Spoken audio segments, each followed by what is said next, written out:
During World War II, Alan Turing invented the first computer to crack the Germans' Enigma code that had dogged the Allies since the start of the war. But when World War II ended, computers and the field of computer science did not.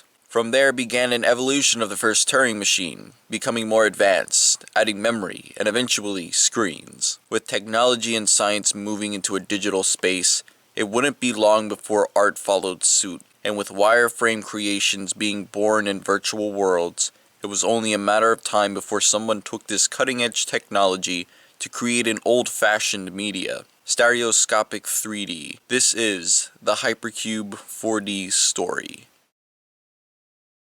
A. Michael Knoll is an American engineer who was born in 1939. As a child, he liked to draw, mainly the interior of ships and spacecraft. Later, he would grow more into art in general. To boot, Knoll owned a few stereoscopes and was inspired by stereoscopic 3D media. He graduated from the Newark College of Engineering in the summer of 1961, and in that same summer began work at Bell Laboratories, working on telephone services. 1962 saw the invention of a new machine, the Stromberg-Carlson plotter, one that would allow for determining the fundamental frequency of speech. This machine did this by plotting out graphs of speech data. It would be this very hardware that would bring Knoll into researching computer art. One day, Elwin Berlekamp, one of Knoll's colleagues, showed him a graph that had gone astray due to a programming error. The two joked about using the computers to make art, but for Knoll, it took on a whole new meaning. With the open nature of Bell Laboratories encouraging exploration and experimentation, combined with the cutting-edge tech the laboratories housed there, and Knoll's childhood passions for art in stereo 3D, he began experimenting with making abstract arts with an IBM 7090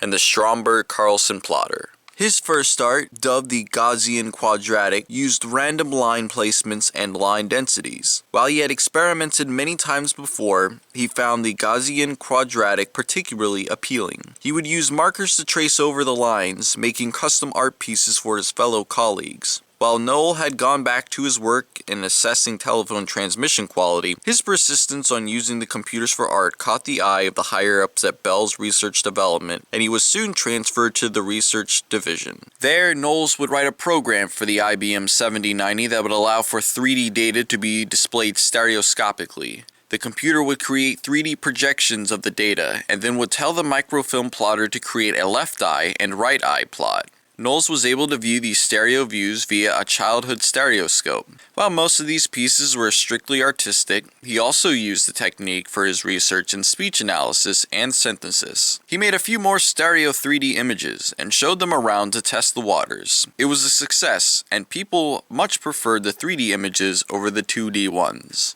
In 1964, an art gallery owner named Howard Wise approached one of Knoll's colleagues, Bella Jules, who was making random dot stereograms for investigations of human visual perception. Bella then introduced Wise to Knowles, who wanted to display the computer-generated art in the gallery. Both agreed and dubbed the exhibit as Computer-Generated Pictures. The exhibit would be one of the first major computer-generated art galleries when it ran from the 6th to 24th of April in 1965. The stereo 3D art was viewed via polarized technology between clear plastic sheets. Guests could view the art with special polarized glasses.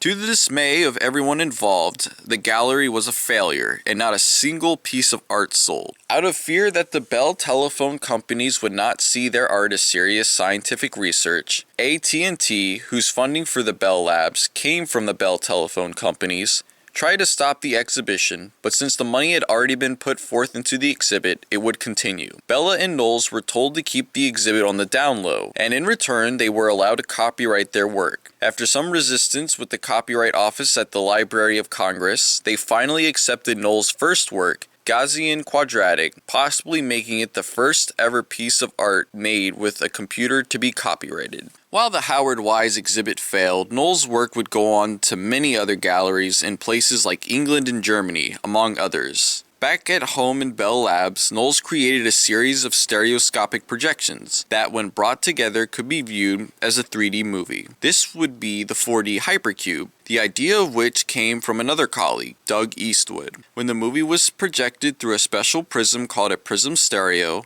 and looked at with polarized 3D glasses, you could see the 3D effect. A version of the 3D movies that required the viewer to go cross-eyed were also produced. And without further ado, I present the 4D Hypercube in 3D.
Knowles would continue his work in 3D, making an autostereoscopic 3D display for a DDP-224 computer.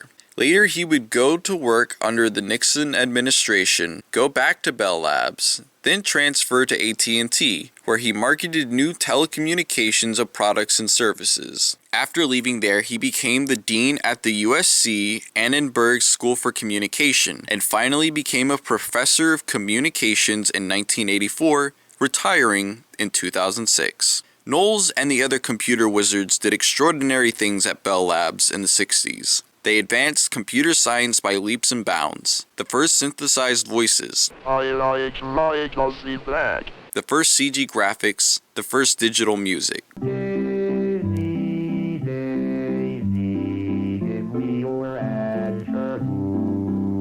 And in 1965, the first ever stereoscopic 3D animation made on a computer.